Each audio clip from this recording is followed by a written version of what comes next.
Want to make a podcast? Spotify's got a platform that lets you make one super easily, then distribute it everywhere, and even earn money.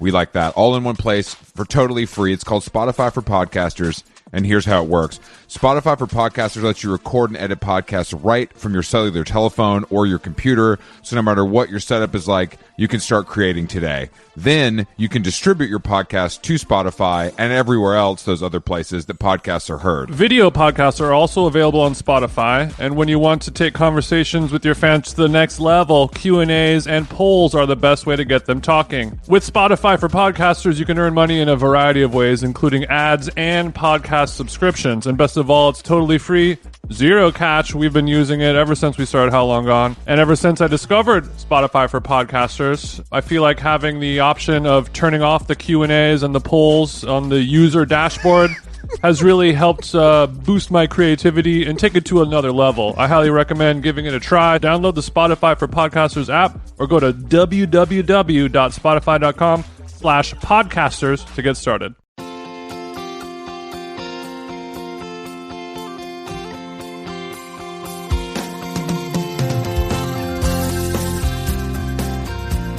Hi, Chris. How are you? What's up, big dog? Ready to fucking create some content? Yeah, I've been editing content all day, and it's about time that I squirted some out, you know? You know, sometimes you gotta let it spray, and by that I mean make some content with Chris. Mm-hmm. It feels good. Yeah, I mean, this is the only part of the job that doesn't feel like a job, you know what I mean? Yeah, that's why this is the only part I participate in. That's not true, Chris. You spend a lot of time booking all of our guests every week. Illustrious guest, you know, some famous, some not, some destined to be. You know, much like this podcast, the host of this podcast. Yeah, just days away. Dude, I have a little bone to pick with Mercedes-Benz. Oh, it's about. I kind of feeling this was going to come. I am just I've been renting a car thanks to Midway, my shooters over at Midway on Beverly Boulevard. That's not a plug. They're charging me full price. But so I have to go back at the end of every month to renew my agreement with them. And this time, they had instead of the 300C, I was like, oh, they have the little SUV, the GLC 300. Let me try it. It's brand new. It looks nice. A little more space for my tennis equipment and my, Whole Foods bags. My LP, you know what I mean? My LP loves that body style. Every time we drive by one, she's like, I like that car. Is that weird? Well, and I'm like, you say that every hour. Well, we can do a Tesla for GLC trade, no problem. But so I get in the car and I love Apple Play. I'm a huge Apple Play guy. If you drive a car, you probably love Apple Play too. And this motherfucking car only has a USB-C plug. That is fucking insane.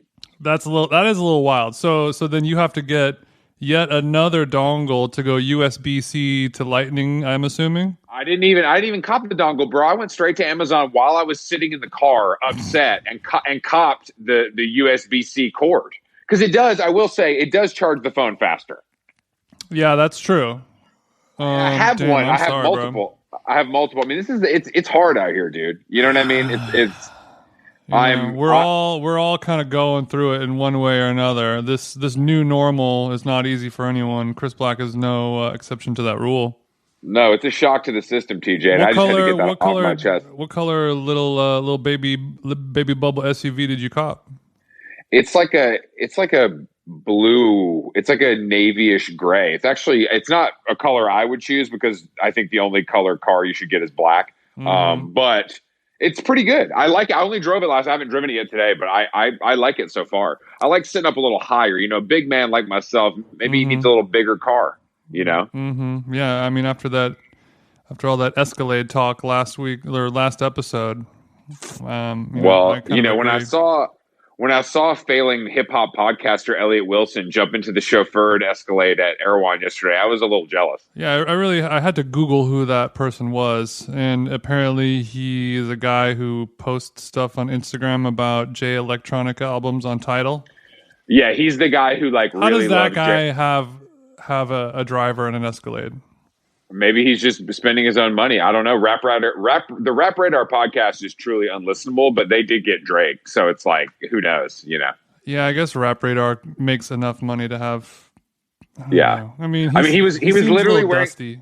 He's dusty as fuck. I mean, he was literally wearing a Montclair logo T-shirt. Which who does that? That's the dustiest shit I've ever seen. Do you think it was real or fake? No, it was probably real, but we're only rocking Montclair collaborations. You already know that, bro. We're only rocking the Gam Blue. But we're not rocking that either. But you know what I'm saying. But the overall, I'm dealing with a lot of automobile stuff, in LA. It's really part of the lifestyle here, Sure. Yeah, you're a real grease monkey, is what they call him, right? I'm a real grease monkey. It's me and Leno, neck and neck. We see Chris Black, his head buried under the hood of an imported automobile. Exactly. I'm constantly waiting for my BMW parts, like all your favorite graphic designers. Yeah, what's up, Hassan? Speaking of the Montclair, if it's not really too noticeable here in sunny SoCal, but autumn is starting to approach us, and we're just around the corner from wintertime, and I'm still rocking the same dusty North Face puffer that I've had for a long time. I mean, obviously, a black North Face puffer, it never goes out of style, but I think I might. Is TJ looking to upgrade? This year, if it gets a little chilly and people start traveling again, if I find myself, tasting some lovely tray bakes in merry old England, or searching the fjords of Iceland, I'm gonna need to re-up. Don't say Iceland like that. Yeah, I mean, or even if I just go to San Francisco for a weekend. Why would you do that? I mean, that's crazy. If I had an important venture capitalist meeting, or if I had to discuss anything with my editor or something, I would go up there. But it does get chilly at night. Well, I don't know what to suggest for you, TJ. I mean, obviously there's a classic Patagonia. I actually got sent recently. Colombia has some wild new technology, like new puffer. They sent me. It's pretty cool. Who else? I mean, you could all Montbell. I like Colombia. I mean, Montbell could be good. I kind of want one with no logo, though. I mean, they don't make the. You could get RAB like Virgil. You could rock. I mean, you could rock the Archie like you're the true graph head that you are. Does Virgil do RAB? Yeah, Virgil always be repping RAB. He had the pants on the boat the other day on his story. Damn, RAB is another brand that I can't wear. Yeah, well, I mean, you wear Off-White, so explain that one. But yeah, I think that there's a lot of options out there, but we could go through. I'm sure some of our fucking listeners are gonna have a lot of dumb suggestions. I only wear Off-White skinny jeans, bro. Other than that, nothing. All right, bitch. I've seen you with the long belt. Don't front. But I think it's normal on me. I think, though, the thing about TJ and the thing I love about your style is that you could rock all kinds of crazy colors and it would look good on you. Yeah, I can do it in all kind of crazy colors. And I can, I'm not afraid. I've got the legs to do a puff with a short as well. You do have the legs. And I think, I could see you in looking like a nice little Soho thought. That's exactly what you are. I have a nice, very, very old orange Patagonia that I really like. A nice midweight that punches above its weight, if you know what I'm saying. How old are we talking? 70s? Just kidding. No. Like 8 or 9 years old. When Jake Davis and I were shopping the semi-annual Patagonia sale, and all that's left is the crazy flavors. Sometimes I partake. Mm-hmm. Yeah, me too. I found some unique pieces in that as well. Another thing. I noticed at the beginning of quarantine when we were potting, do you remember when they announced that Cops, your favorite television show, was going to be out of production? They're back, baby. It's back. It's back. What you gonna do? What do you think happened? What you gonna do when they come for you? People stopped caring about. I think that the insensitivity of showing people being arrested, or what do you think happened? I think, like a lot of other things, it was put on pause until they felt like the storm had passed, and then they were going to. I'm sure that was always the plan. I mean, if a television show of that low caliber has been on for 20 years, it probably continues to make money. and works for the network. You know what I mean? It's that simple. I would say, but it really is. It's a little different than like, oh, we should wait to announce our new flavor of yogurt until after people stop dying. Like, it's not that. It's like it's just a it's a 24-hour news feed of people at the worst in their life being TJ, chased down and arrested and dragged out of cop cars. I agree with you, and I will trust me, I will not be watching Cops ever again. I realize the error of my ways, but we got real growth happening here today. I like it. It's also, Cops is also a graveyard 8 p.m. Saturday night time slot. It's not like they like there's nothing else to put in that shit time slot that costs. Cops cost nothing to make. You know what I mean? It's like it's like original reality TV, like literally just cameras and miking up some pigs. Yeah, you don't even have to pay for talent. There's definitely no talent involved in making an episode of Cops. I will agree with that. Last thing of note to talk about before we get to our guest and before we start discussing the business of aspiration and so on. I was having dinner last night at a restaurant called Felix. Oh, he had to flex on us. Big focaccia boys over here had to flex on us. Little carb load last night for TJ. Yeah, LP splashed out for me. I know. What did you? She told me she was doing this, and I was like, "Why? What the fuck did he do?" Well, it would just because I took her out to a nice dinner last week, so she was reciprocating the favor. Oh, that's nice. Yeah, that's just nice. Okay. just one partner treating another. That's simply all it is. Jesus Christ! I'm gonna cut my fucking head off. Continue with your story. But I was after I was looking at myself on the Twitch screen for 60 minutes last week. I realized it's time to start growing the hair back.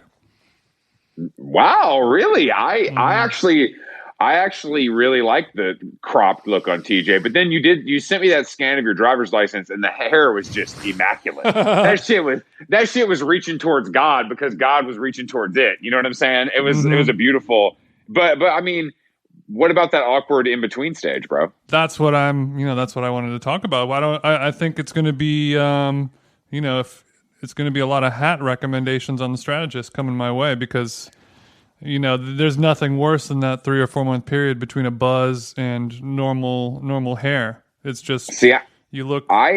There's no good way to do it. There's not. I think you look good. I'm definitely sticking with the buzz. This is the rest of my life. I love the simplicity of it. It's too good. Well, I could still grow my hair out is the difference here, So I want to whole, despite me being a couple years older than you. You can't see me. You can't see me doing the Arthur fist. But look, I might not have as full of a head of hair as you, but your skin also looks like leather. So you win some, you lose some. Just wait. Just wait on it. Wait till summer's done. Wait till the temperature drops down into a degree that is in summer's 2 digits. Summer's over interlude. Continue. So wait till summer's over interlude happens, and then we'll see who's humming a different tune once my skin goes back to little pastier, a little more well. No, I think it's just years of Los Angeles living has just done you wrong, bro. And you probably didn't start moisturizing until you met Carolyn. So it's like you got a lot of catching up to do, family. Where's the lie to everything you just said? Unfortunately. Unfortunately, I also think though. Let me just give one suggestion before we get to our guest. I know KK has been cutting your hair. Maybe try to get one professional haircut as is. That's what I'm going to do. I'm gonna hit up my man.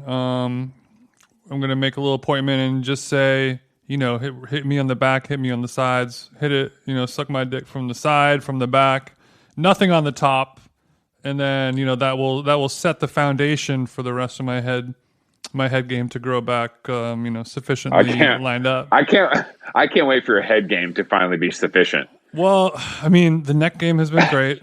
Throat game has been bananas. Yeah, but the head game, just going back to the fundamentals. I'm a little rusty. I understand. And on that note, let's welcome our guest. Yeah, totally. Our guest today is Andjelic. She is a strategy executive and the author of the forthcoming book, The Business of Aspiration. She has a very popular newsletter that dives deep into the fine arts of buying and selling and marketing and branding and all the stuff that we talk about on this podcast like idiots. I met her a few years ago when we did a panel for the outlet High Snobiety, where her and I shit on everything and other people looked at us like we were crazy. But she's a character and has a lot of great things to offer. So let's bang her line. We shall. Bye-bye. Hey guys, Jason here. Quick disclaimer, the recording with Anna today, she was in Mexico City. Our Wi-Fi was a little weird and wacky, so there will be some parts where the audio drops out, so please bear with us. Thank you. Hey, what's going on? You're in Mexico City. What are you doing there? Oh, just like vacation. What were you? All right, and you said that you were in Miami before that. What were you doing in Miami? Oh, we are like now, my husband and I, we are in Miami now at the moment for a few months. Usually, we are based in New York, but we sort of decamped for Miami. What's the vibe down there? How is it? It's actually pretty good. Like, I hate to admit it. Like, I was crying when we left New York in mid-July, but now. You drove? No, we flew. Oh, okay. With my AirPods in, I flew. Come on, Chris. I'm sorry. No, and it's awesome. It's really good. It's really good because people are like super chill and they're in a good mood and they're enjoying life. And I was in New York in September and I'm like, get me fuck out of here.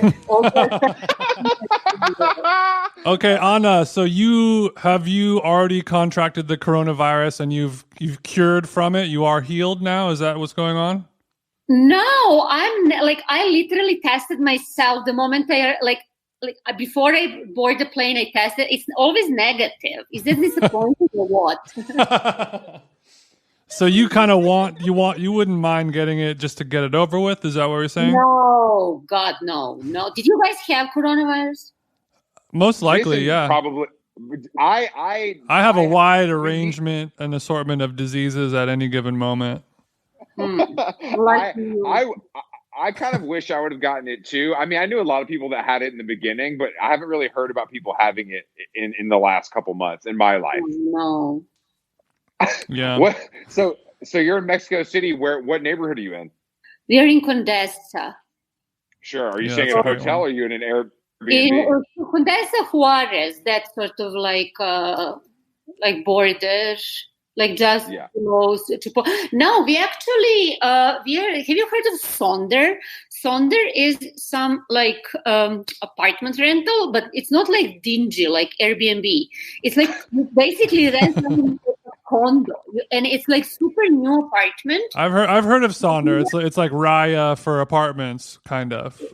Yeah, because for example, in New York, you would end up no uglies, no fatties. In some condo building or in financial district, in a condo building. Mm-hmm. So the condo building has it's a business center. It has rooftop, 13 pools. It's nuts. It's insane. Seriously, and everything is $2. I gotta say, your Eastern European accent, while you're recounting all of this information, really drives it home in a special way. Are you guys laughing at me or with me? Both. Oh, great! That's the whole premise of this show. Where are you from originally? I'm Serbian. Mm-hmm. Okay, all right. You know, I've eaten. What's the Serbian restaurant in New York that's really popular? Kafana? Yeah. I love kafana. What's the French fry thing you guys do over there? What? I've never heard of a Serbian French fry preparation. Kafana in East Village. Yes, kafana in East Village. I've been there many times, and I really like it. And I've had Serbian food other times. Yeah, I do. I mean, it's not like your mom's cooking or whatever, but I don't know any better. My mom doesn't cook like that. Are you saying kafana is bad? It's not bad, but it's not great. So your mom is a better cook than these East Village losers. Does your mom cook like whatever, like? No. My mom does cook hamburgers. Yes. No. Yes. My mom cooks hamburgers and like chicken. There's no flavor in our food, So what are the hit Serbian dishes? Yeah, you thought you were white, Anna. Chris is very white. What are the hit Serbian dishes? Well, everything you can get in Kafana, but like more tastier. all the food that you've had, but actually good tasting.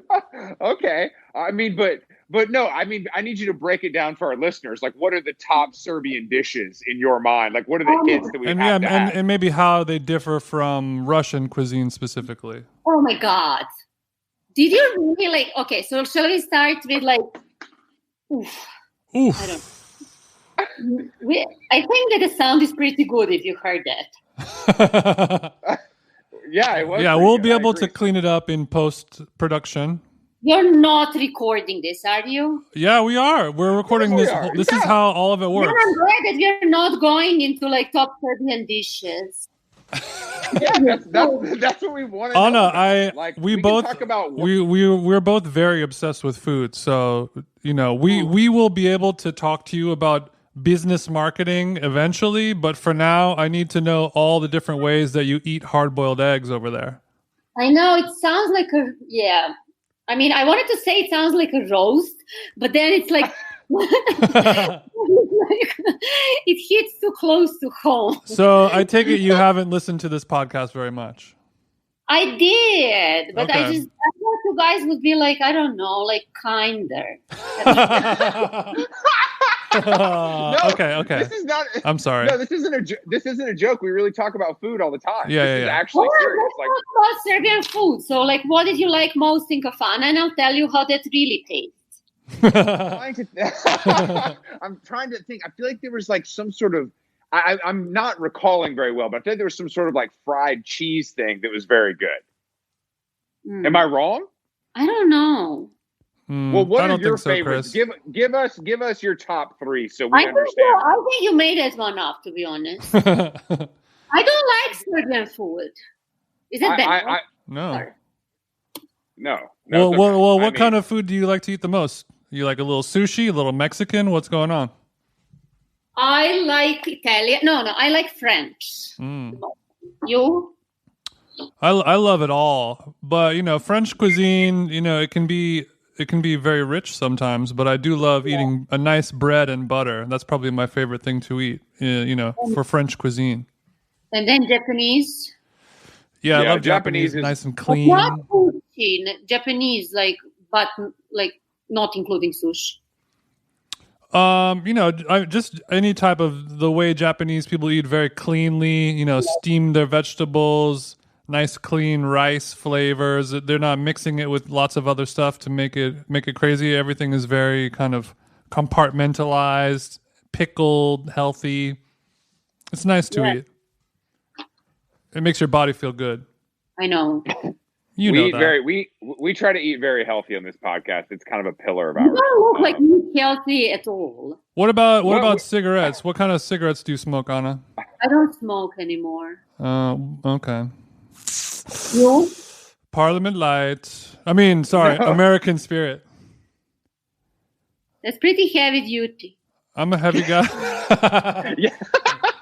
It is pretty heavy duty. I would agree. But Jason loves smoking and isn't he was a big Juul guy for a while, but luckily he gave that up and returned to the classic. Hey, who's roasting who over here?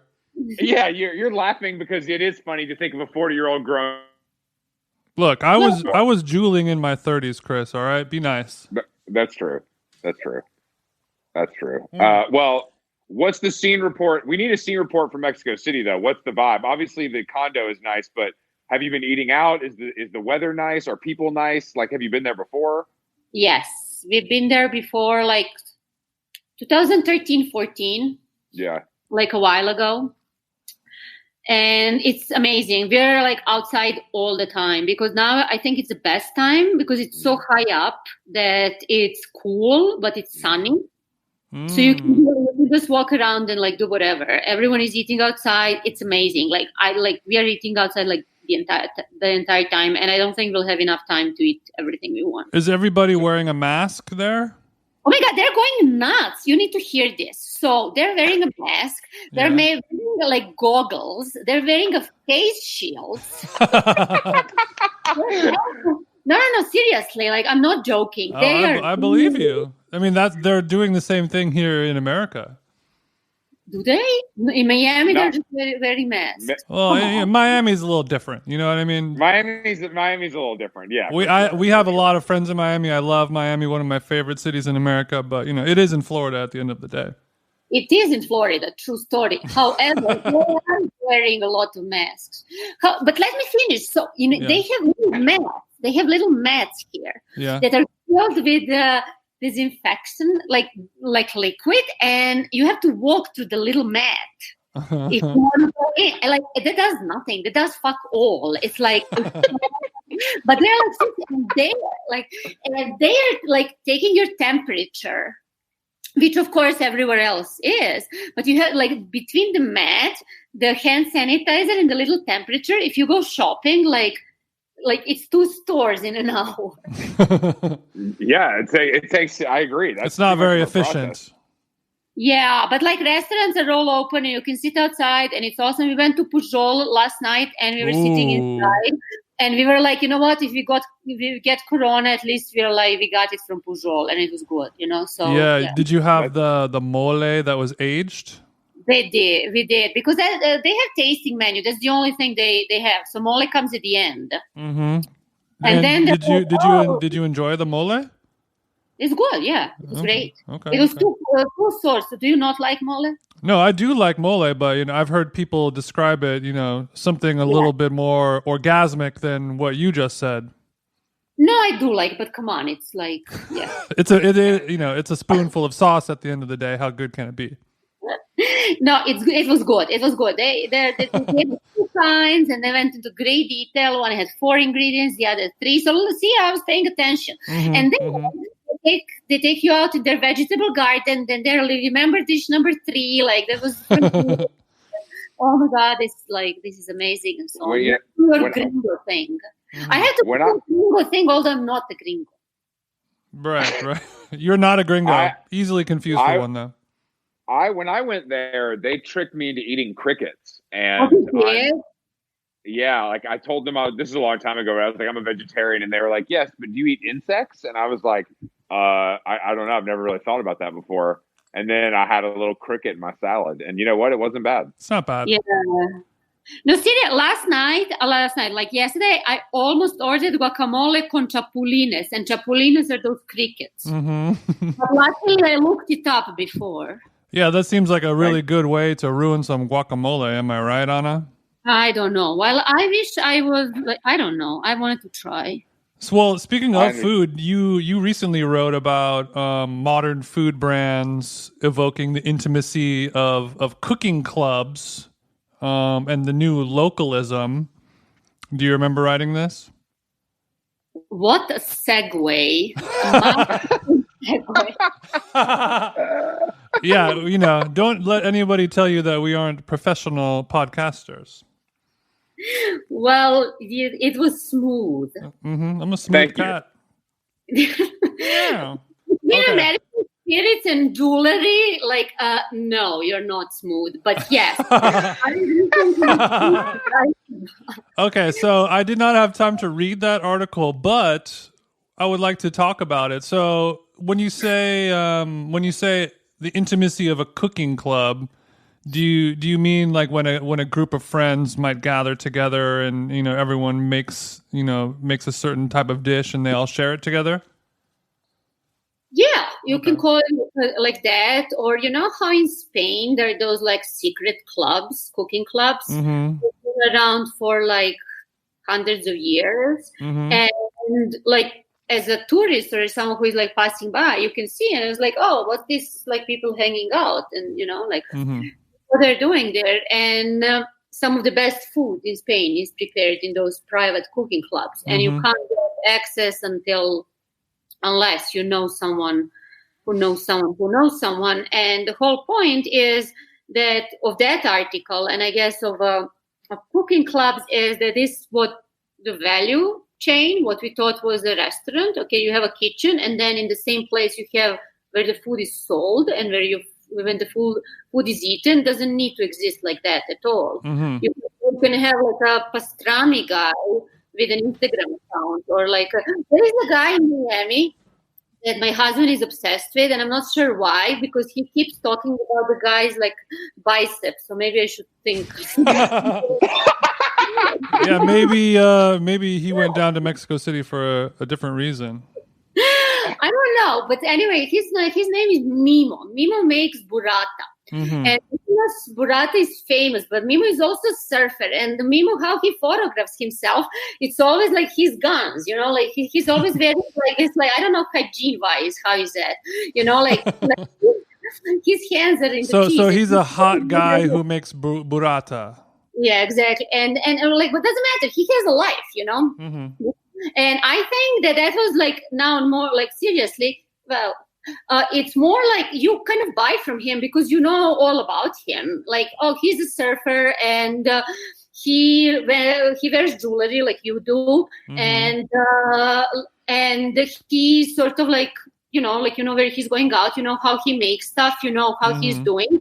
And that's that sort of intimate personal relationship that you're creating with someone who is also, and you're kind of buying from him, not because of a transactional value. You can buy that almost everywhere you want, mm-hmm.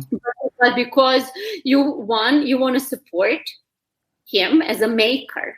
Mm-hmm. You would rather give your hard-earned money to him versus a faceless corporate grocery store chain or something. That's true, and that's all. That's that, and then it also like he has his skin in the game, and mm-hmm. you kind of is like the pain and the glory of running a small business. And yes, you do want to kind of like give your money, but you're also kind of want him as a small business owner to do well. So you're kind of going to mm-hmm. talk on a podcast about him, Yeah, it's a good story. Well, I mean, I don't even. Yeah. So yeah, that's the whole thing. And then the other thing is you also feel like you know him. Mm-hmm. Because like you buy through, like Instagram is the main storefront, and then you have like again those cookouts that people just like basically put their like stuff out, or like this woman Jenny of Jing Daily, she's making condiments by herself. She's from Shanghai, and like all those brands, they come with some sort, not brands, all those people come with some sort of story. Mm-hmm. And you kind of buy into that story. And she painted this picture of like hole in the wall joints where there is some of the best Shanghai food is like when you go like 3 steps down, knock on the wood, like, mm-hmm. move the curtain and there you are. So I guess like when you're buying stuff from there, you're buying a little bit of that vibe. Mm-hmm. Yeah, I mean, I love it. So do you give your money to any of these Instagram attractive surfer food sellers? I don't cook, as we already established with my lack of excitement about mole. But my husband does. Sorry. Say that again after the mole. Well, but my husband does. So mm-hmm. he buys. He's literally hooking himself up with like not. This is terrible. By some like there is Alex the pastrami guy in Mexico City, and he discovered him on Instagram. And you can WhatsApp Alex, and you can be like "Mi quiero pastrami." That's how you mm-hmm. get in touch with him. So that's all. And yes, he does a lot. It sounds like your husband is meeting a lot of different guys on Instagram.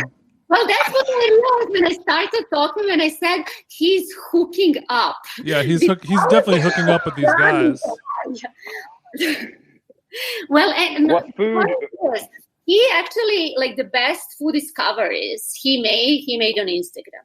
Mm-hmm. So all of a sudden there is like Second City meats coming, like to our apartment in Miami, or I like seriously, he found all of that on Instagram. He's just buying directly from those producers. Mm-hmm. Yeah. Cut the middleman. I mean, I think that's a better way to live, and I also think that I think that COVID in general has obviously decimated a lot of small businesses, but I also think it's pushed people to patronize small businesses more. Like if you have the money and you care, you want to support people like this more because you understand that they're having a hard time and you understand that the product is better and there's like a story you're investing in. Yeah. Mm-hmm. What about Anna? What about ghost kitchens? Do you think that the celebrity-driven restaurants that are operated out of ghost kitchens, are any of them good, or are they all the ones I've seen are pretty bad? Well, I think that's a different thing. I think they're connected, but they're different things. And Chris, can I just take a step back for a second and just tell Chris? I think that you give people too much credit. You think that people are being like too enlightened. Oh, I support the maker. No, it's like people are just like, oh, this is cool, and I want some like Mimo's burrata because it looks amazing, and I like it's immediate gratification also. I think to an extent you're right, and I trust me, I do not give people too much credit, and I take offense to that. No, I think that pre-COVID no one gave a shit. I think post-COVID or in COVID times, people who never cared before are thinking more critically about where they're buying things.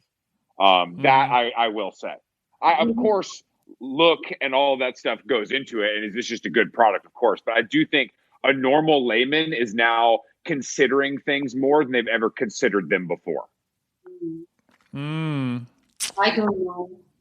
Yeah. You don't know? You don't have much faith. Well, I don't have much faith in people either. But I do think that I just know a lot of people with small businesses that have felt the love during COVID and have done well. Yeah. That part I actually agree with, because all of a sudden, like their customers come together as a family or a community, and they're like buying forward. I think you're right, because I remember that people actually pay their I gave my facialist money, although I was for the future. You know what I mean? Okay, well now you're just showing off, okay? Not all of us can afford to pay our facialist even when they're not working right now. You guys seem to be working. It was really hard to get on this podcast. Well, I did. I mean, I paid a lot of my staff in advance as well. Jason knows. I gave Jason a little change too to help him get by. So it's he's keeping the lights on over here. I wanted to read. I was trying to read the thing you wrote for Ad Week, but that shit is behind a paywall. We can't afford the paywall. Okay, I'll send you the article. So that piece was about how we don't have these larger than life icons that we had maybe earlier in our childhood, and now everyone is sort of iconic in their own little way. Does that kind of summarize it a little bit? Well, I don't know when your childhood was. In the 80s, right. 90s. Well, yes. So that article is about how now part of it is how in the 80s it was easier to have iconic products, iconic ideas, iconic movies like Back to the Future, Air Jordans, Fresh Prince of Bel-Air. Fresh Prince of Bel-Air, or even in the 90s, then you have Britney Spears, and it was those ideas and people that everyone sort of gathered around in a sense that meant one thing to everyone. And not that we are all iconic, because clearly we are not. Well, we might think that we are iconic in our own minds, and we might maybe praise and congratulate our friends for being quote unquote iconic, even when they aren't by the definition of the word, perhaps, Okay.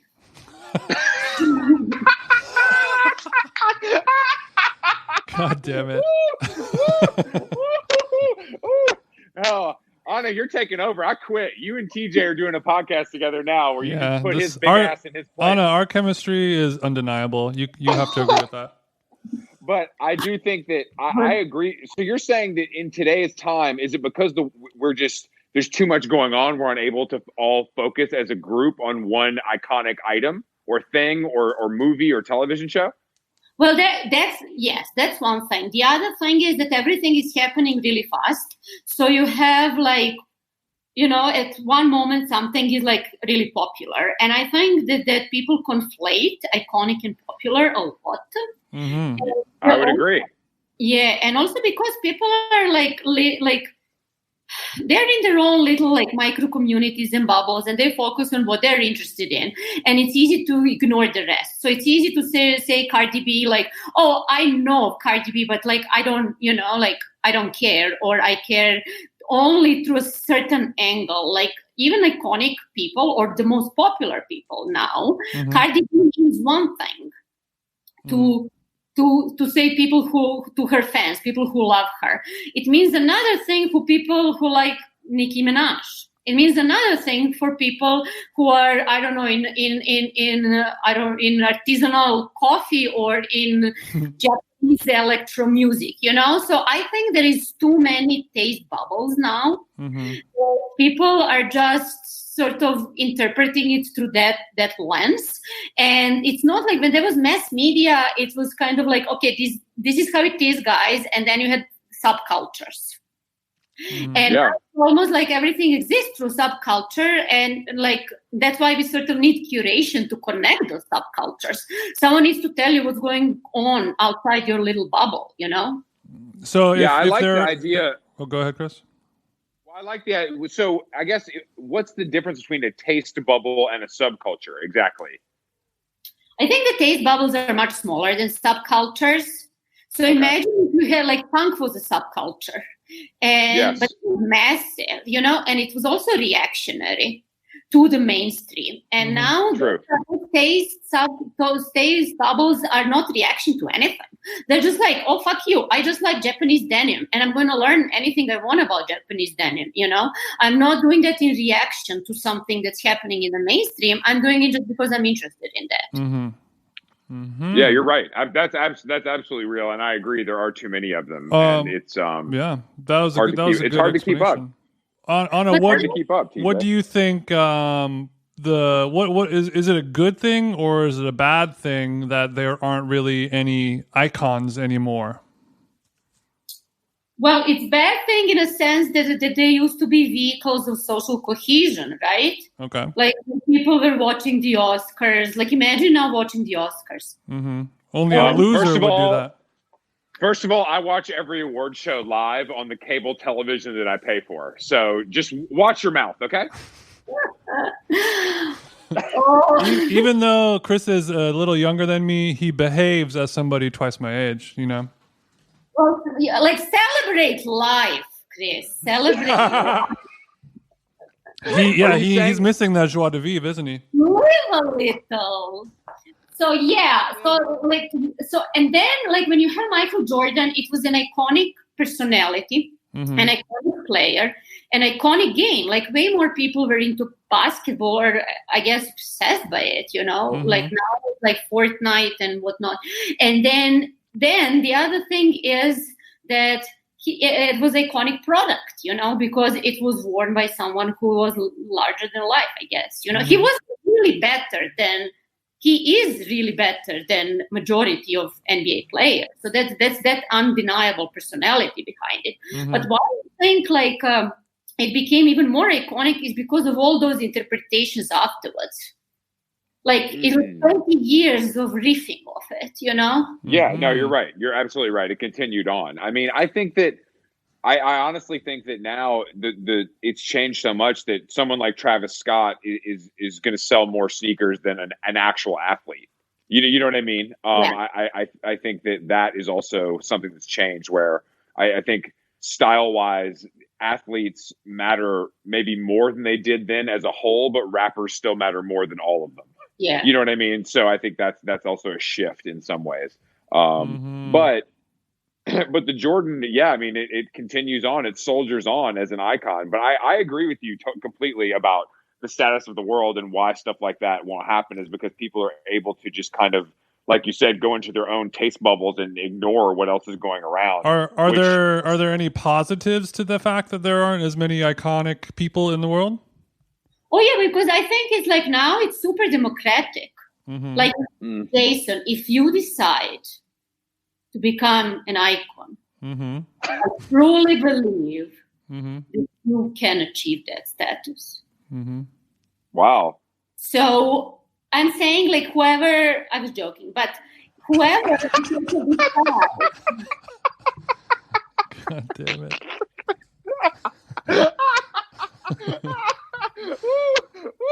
Oh man. Oh, I love this shit. Anna, Chris really loves your special brand of humor, as do I. Sure. Listen, that's a positive thing. Mm-hmm. Okay, guys, keep it together.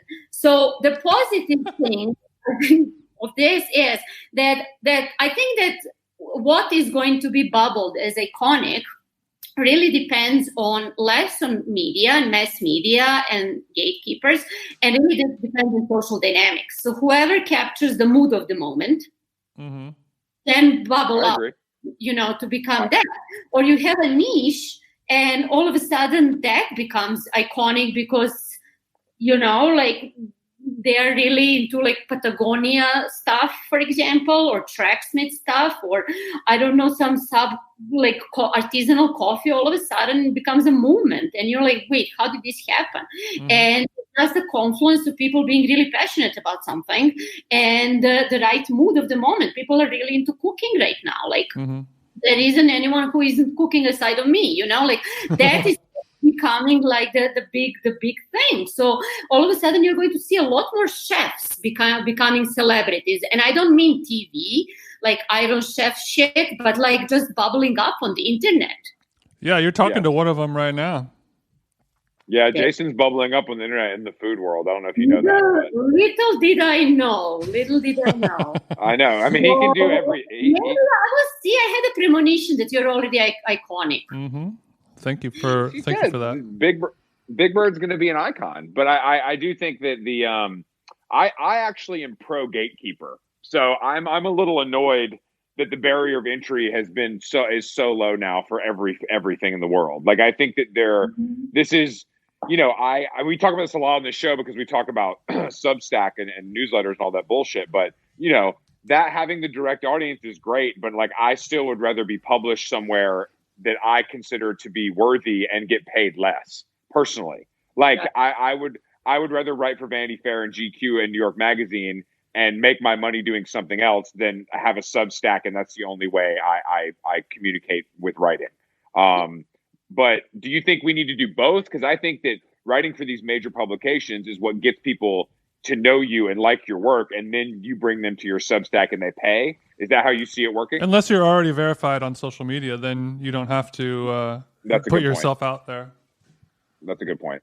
I mean, I agree with both of you, and I'm also pro gatekeepers because I do think that there is such thing as expertise still, and criticism and knowledge, and not that everyone can come in and be like, yo, I'm a curator or something. There needs to be some work done, and there needs to be some research done. And then, I mean, call it, maybe this is elitist point of view. I don't know, but I do also agree that there is a merit in still having that. Still going somewhere where not a lot of people can enter, in the sense.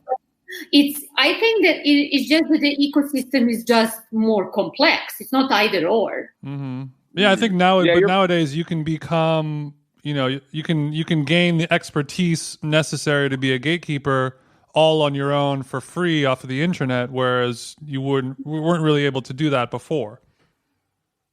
Right. And that's what we are seeing a lot of on like newsletters. Like the Chris's newsletter is a great example. Mm-hmm. I open that every day because I trust so you're it. I'm that one person who opens every day. Yeah. So Chris's newsletter is an example of you were saying. For example, or these podcasts. Because I know that it was like it's really hard to get on and like on this podcast, and I'm not kidding now I'm really serious because you have a really singular point of view what kind of conversation you want to have, and you also have sort of reputation, and you also have your own very discerning point of view that you're bringing forward, and you don't want to waste your time, and you don't want to waste your audience's time. So this is already some sort of, expertise that put forward no less than GQ or Vanity Fair or Airmail or whatever. From your mouth to God's ears. Damn right. Well, we would be remiss if we didn't talk about your upcoming book. the business of aspiration, how social, cultural, and environmental capital transforms brands. So let's get into it. How long did you work on what this? Do those words mean? What do those words mean? Break it down for us dum-dums here at How Long Gone. Okay, first of all, I take back what I just said.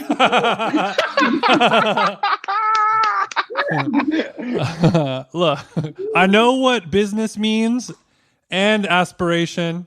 But how are they drawn together? For us, we talk about that a lot, or Chris does specifically. He loves, aspirational content, the world of luxury, that feeling that's evoked from that. And obviously the word aspiration in that sense has changed from our childhood to whatever it is now and whatever it's going to be in the future. So, I would like to hear what your thoughts on that are. Right. I'm going to answer that by tying it back to something that Chris said before about a lot of taste communities. And the reason I'm saying that, when he said that Travis Scott and selling more stuff than basketball players. But imagine now the culture, everything is flat. Everything participates in sort of same space. So you don't have any more I'm a sports fan. No, you're a rap fan and a sports fan and a street fair fan and a bling fan. So I think in that sense, it's important to understand aspiration in that culture that combines a million different things and million different forces. So in that sense, a brand is competing with you guys for my attention. And it's competing, my book is competing with some brand and with 1,000 other things that are vying for people's attention. And how people are choosing what to pay attention to and what to find valuable is really where the modern aspiration revolves around. So it's more about taste and curation and aesthetic innovation and style. I'll give you an example, Apple style. When you leave United States, Huawei is everywhere. So the moment I landed in Mexico City, Huawei stores, you know Huawei, of course, the Chinese phone company. Yep. Yes. So those motherfuckers, they literally, I'll tell you why I call them that. They literally ripped off Apple down to the point of advertising. So there is a smartwatch, a Huawei Fit that comes with free earpods. It's exact same Apple, advertising. There is Huawei store. That is not, I'm giving you those examples. A Huawei store looks exactly like Apple store down to Genius Bar and those classes and so on. However, when you look at the value innovation, that is what Apple did. It introduced some sort of value in the category when there was none before. So it's not competitively better than something else. It makes competition irrelevant. It literally made Microsoft irrelevant. It made the entire PC industry irrelevant. When it came with the MacBook, when it came with the iPhone, it rendered the entire phone industry irrelevant. Yeah. Damn. So you're right. How I think in terms of value innovation. And that is what the book is about. That means, how do you really create a business around these new sources of value? Why is it really cool to have this pair of sneakers? And why is Travis Scott and McDonald's this absolute collaboration graveyard? Well, who's creating these, these innovative value propositions in a way that doesn't make you want to call them a motherfucker? Ikea is a good example. Okay. And I'll tell you why. Because it's not meaningless collaboration. Okay. For example, what they do with Adidas, they're how do we people, you know sports, you know how people exercise. We know people, we know their homes. How do we combine those two things? And we know that more and more people, they don't have time, so they exercise at home. So how about we and us come together and figure something out for those people who exercise at home? Yeah, very smart.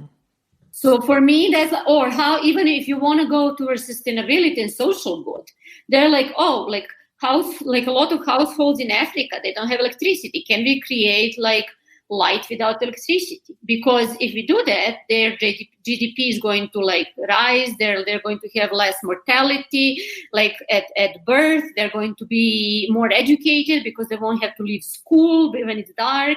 They're going to be working more, and so on. So like when you think about that in the world, then you can create a ton of value. But when you don't, you have the art of meaningless collaboration. You have Travis Scott and McDonald's.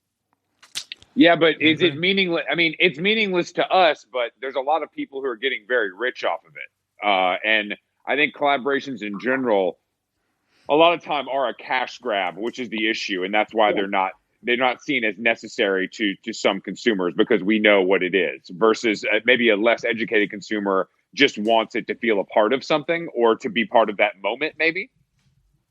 What moment? I mean, I agree with you, and I think it's a shortcut. It's a shortcut to cultural relevance. I completely agree with you. I mean, I think that among a certain set of people, showing your receipt from ordering Travis Scott McDonald's merch on Instagram was a, I'm cool. This is a sign of me being, with the times. You know what I'm saying? Same thing with a lot of sneakers or fashion in general, or even other sorts of collaborations that are more expensive or more exclusive or whatever. I think it's a signifier to your own taste bubble that you are ahead of the curve or with the curve, and you have this great taste. I mean, that's what I think collaborations are a necessary evil kind of in the world of commerce in all ways. Okay, I would like to hear your opinion on something, because what you just said is like kind of reflection of taste.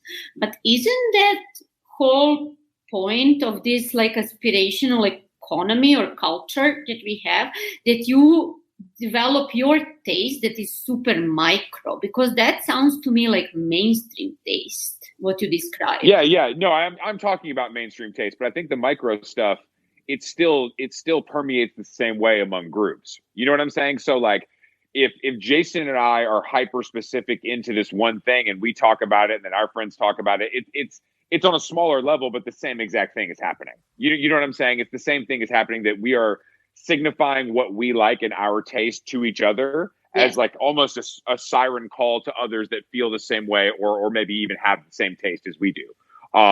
I think the examples that we can think of and the examples that we've covered are more mainstream because that's easier to talk about. You know what I mean? But if Jason wanted to talk about a certain kind of Japanese knife, that he uses in the kitchen, there's a lot of people that would be like, oh, Jason's cool. He knows about this knife. Whereas you and I, it would be meaningless to us. Mm-hmm. I do like knives. That's exactly the point. So that's a question. Right. So in that sense, that like, what becomes iconic becomes on a very micro scale. Yeah. I mean, I think that now it's iconic and mainstream are completely synonymous. And anything, almost everything is mainstream at this point. I've said it a lot on this podcast. It's the urban outfitterization of America.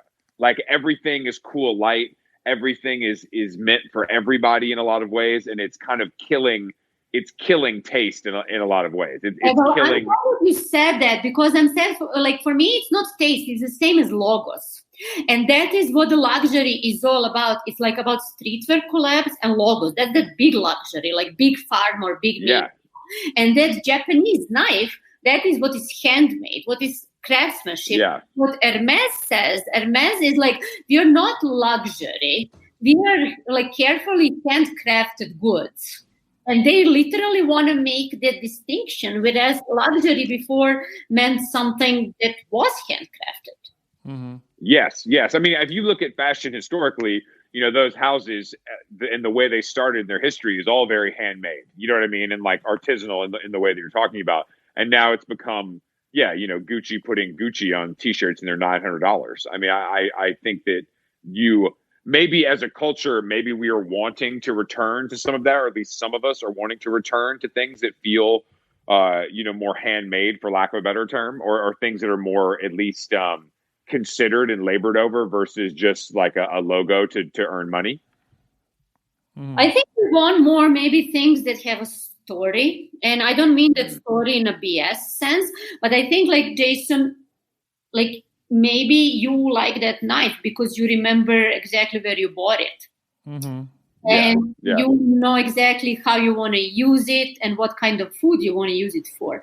And you also know who made it. Yeah, because half the fun of buying that knife is not using it and taking a picture of it. It is talking to your friends about it at their next dinner party. And, and if that knife comes with a good story, then it's easier for you to tell your friends about it and hopefully make you look cooler. Yeah. So I think it's more about that, because like what is the latest collection of Gucci or Balenciaga? What story does it tell? Like that's why streetwear was used to be really cool, because it was that story, because there was a DJ, and that's why Telfar is really cool right now. Expand on that, my brother. What's that? Expand on that, please. On Telfar Clemens, because he's been around for 15 years, and there is a lot of layers upon layers upon layers of cultural meaning and associations and references that he created in a very specific community. So it went very deep. He was like DJing naked in Happy Endings, Lower East Side. But you can't invent that shit. You need to live it, That's true. Very true. And and basically people are focusing on Bushwick Birkin, his bag, but I don't think it's cool. Like that is sort of just an engine for his entire like aesthetic world.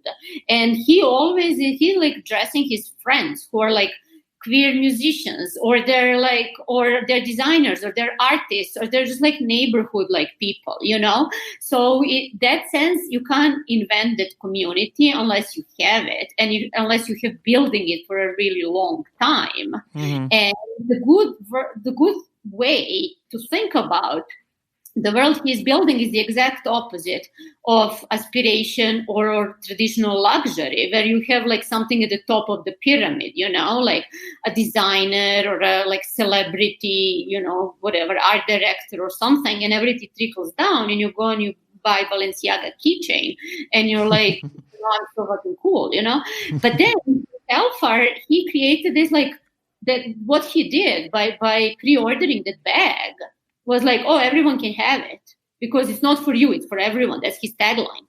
No, it's brilliant. I mean, his whole approach with that bag specifically is brilliant. And I do think that it probably took him a long time to get to that point, not as a designer, but maybe as a business person, to understand like that's what is going to like get his message and his story out to the most people, is to make something democratic and then make it available widely.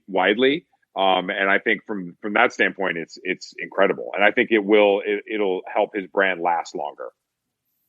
Definitely. And he made so much money in that 24, 48 hours, more than, that he made in years before. But what the point is, who doesn't know about Telfar can buy that bag as a badge, as a symbol, as a badge of like being cool, being plugged in. But then there are people who go next layer and next layer and next layer deeper into that reverse pyramid, so to speak, and who know that he's also a DJ and who know his crowd. So that's, in that sense, for me, the bag is just the surface level, and you can operate at that level. That's fine. But you can also get by into his world, the music he listens to, the people he hangs out with, the artists he surrounds himself with, and that Lower East Side or whatever Queens neighborhood vibe. Yeah, and that's always where the more interesting stuff is. You know what I mean? I think that's the thing with hopefully the idea is if you get past the product, there's something more interesting there, and that's really what we're talking about. Totally. What do you have the Telfar bag yourself, Anna? I don't, unfortunately. She's way down with her Balenciaga and Louis. She doesn't have room in the closet. Maybe Santa Claus will bring one this year. I have like what do you think about this? I want to hear about this. So I'm not so basic to own Cartier, but I'm not above wearing a Cartier knockoff. What a Cartier knockoff? What though? Oh, it's that nail bracelet. Oh yes, I love the nail. I love the nail. Yes, but it doesn't. It like looks like it for those who don't have discerning eye, but it actually is different. And I bought it in Madrid in some store. So see, there is a story that is nothing to do with Cartier. So I like it more than I would like original Cartier. Mm-hmm. And how much? Sorry, how much did you spend on it? What? How much money did you spend on it? 25 euros. Okay. Yeah, so you have a story. You feel like you may have outsmarted the House of Cartier because it looks pretty good. It looks good enough, and it's more interesting. You're no longer, you would rather have something that is not real or bootleg than the real thing because it makes you different. Personally, I'm only rocking real designer on this side, but like to each their own. You know what I'm saying? I got 4 love bracelets on the right wrist and three nails on the left wrist, but that's some light shit for a Tuesday. You know what I'm saying? That's not even the weekend. But that is interesting. But I mean, I think that if it means something to you, then I'm happy that you have it. Yeah. I mean, our poor peasants like me, Exactly. I mean, I look, I feel for you. I cannot relate, but I really do feel for you. Yeah, go ahead. When does the book drop? When does the book come out? The book drops October 27th. Very soon. Is it going to be available where all books are sold? Oh, they're also pre-orders are all sold out. It's already in the second edition. But seriously, it was number 1 in new releases in business marketing on Amazon before it was released. That's some big shit, right? That's some big shit right there. You're gonna be on a lot of podcasts in this month, aren't you? I hope no one listens to this one because I'm never going to be invited to any other podcast. No. You are a great podcast guest. If anyone doesn't like it, it's only because of us. But thousands and thousands of people will listen to this and judge you for sure. They're going to buy my book, which is titled The Business of Aspiration, October 27th. Yeah, they're going to line your pockets. You're going to be having a large, medium, and small Telfar bag by the end of this month. Do you have a Telfar bag yourselves? Of course. I mean, I could fit in the large one, even though I'm 6'9". I like them actually for other people, but I wouldn't carry something like that. I'm a little more. For you. It's cute for you. It's very cute. You go with your Cartier. Anna, what is your favorite flavor of Haagen-Dazs ice cream? Oh my God, I don't even eat Haagen-Dazs ice cream. Because it's an American company? Did you know it was an American company? I knew that after I read it on your Twitter. No, you did not. Did you know before? I'm sure you did. No, I did know, but they have the essence and energy of a European chocolatier or creamerie, don't they? They're owned by General Mills. Of course, they don't anymore. But like 30, 40 years ago, they probably did. I mean, that's what I read about it. Yeah. So you don't even eat ice cream. Good for you. No, I don't. What about you? I'm a vanilla man. You're a vanilla. Yeah. Yeah, you can't tell by looking at his bland ass. The subtle flavors of vanilla mustn't be masked by, other things like chocolate or hazelnut. But you know what? We went to Rosetta on Saturday night here, and there was rosemary ice cream. It's really good. What kind of ice cream? Rosemary. It's good. It's good. Trust me, I'm not an ice cream person. I'm actually not a food person. I'm sorry to disappoint you. So you don't even. So no smoking cigarettes, no food. What are your vices? Cocaine? No. Don't lie. No. You foster animals? What's going on? Torture small animals. Yeah. You step on guys? You step on people with shoes? Unknown men on the internet. No, I like shopping is my vice. I think the clothes are my vice. This is like, I think it's very 2016, but I think that clothes are my vice. Yeah. Clothes being, shopping for clothes, that will never go out of style. That's not 2016. That's going to be every year. What's your vice? Cigarettes, drugs, marijuana, alcohol, jewelry, Instagram, Chrome Hearts,